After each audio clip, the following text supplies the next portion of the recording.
Bildiyimiz kimi, Azərbaycanda dövlətçiliyin qorunması ənənəsinin yaranması ulu öndərin adı ilə bağlıdır. Lakin bugünkü dövrdə dövlətimizin güclənməsi, Azərbaycanın müstəqil ölkə kimi inkişafı isə Cənab Prezidentin adı ilə bağlıdır. Və belə bir şəraitdə hər iki kursun uğurla davam etdirilməsində və bunun siyasi ideoloji müstəvidə işlənib hazırlanmasında Ramiz müəllimin çox böyük əməyi xidmətləri vardır. Biz harada çalışmamızdan, tutduğumuz mövqedən asılı olmayaraq hər zaman Heydər Əliyev irsinə istinad edirik.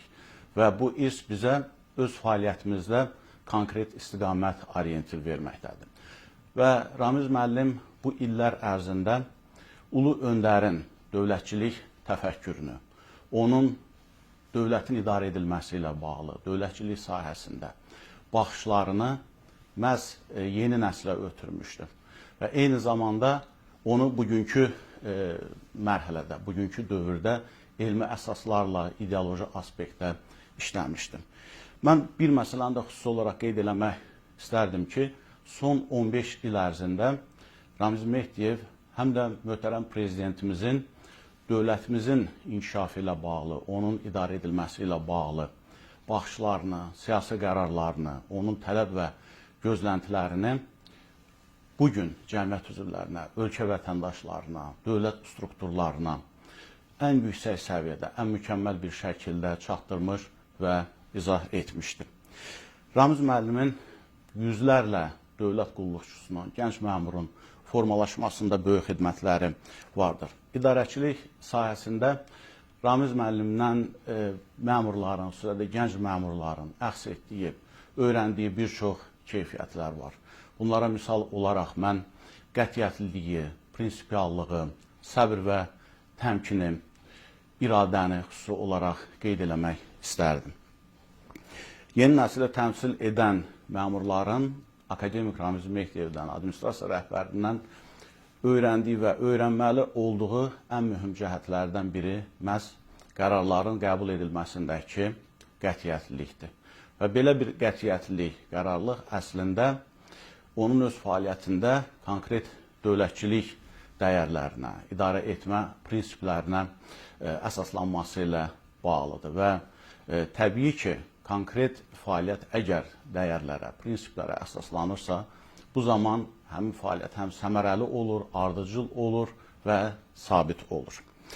Ramiz müəllim ilk təəssüratda gənc məmurlar üçün ola bilsin çox zəhmli, həddindən artıq ciddi görünə bilər. Amma onunla ilk ünsiyyətdən sonra hər bir gənc məmur onu olduqca qayğıkeş, mehriban bir dövlət xadimi kimi yenidən tanıyır və ona rəğbətini, hörmətini bildirir. Mən bir məsələni də xüsusi olaraq qeyd eləmək istərdim ki, Ramiz müəllimin gənc dövlət qulluqçularına, məmurlara həmişə davamlı tövsiyələri olur. Məsələn, əsas tövsiyələrdən biri məhz dövlətçiliklə bağlıdır. Ramiz müəllim gənc məmurları dövlətçiliyə sadiq olmağı, dövlət maraqlarının hər zaman üstün tutulmasını və dövlət maraqları ilə bağlı məsələlərdə prinsipiallığı hər zaman tövsiyə edir.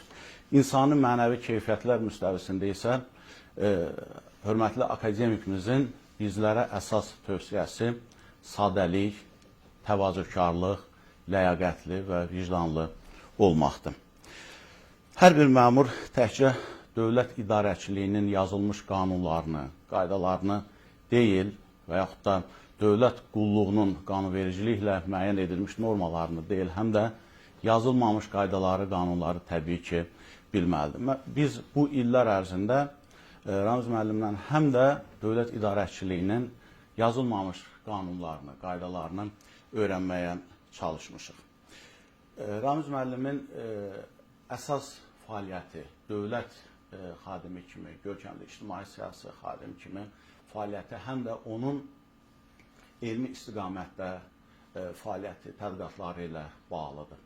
Məsələ burasındadır ki, məhz Ramiz müəllimin akademik təcrübəsi həm də bir sıra baxımdan müstəsna əhəmiyyətə malikdir. Mən hər şeydən əvvəl onu vurğulamaq istərdim ki, o həm də prezident administrasiyasının idarə edilməsinə, fəaliyyətinə də sirayət edir. Belə ki, Ramiz müəllim elmi yanaşmaya, konseptual yanaşmaya, tədqiqatlara, təhlilə olduqca böyük önəm verir və belə bir yanaşma bugün həm dövlət proqramlarının, strategiyaların, konsepsiyaların hazırlanmasında elmi metodoloji bazanın təmin edilməsinə, cənab prezidentə təqdim edilən mühüm dövlət sənədlərinin keyfiyyət baxımından təkmilləşdirilməsini təmin etmiş olur. Mən bir məqamı da xüsusi olaraq qeyd eləmək istərdim. Bugün Ramiz müəllimin akademik fəaliyyəti həm də bizim inkişaf konsepsiyamız barədə ölkə vətəndaşlarında, cəmiyyətdə tam təsəvvür yaradır.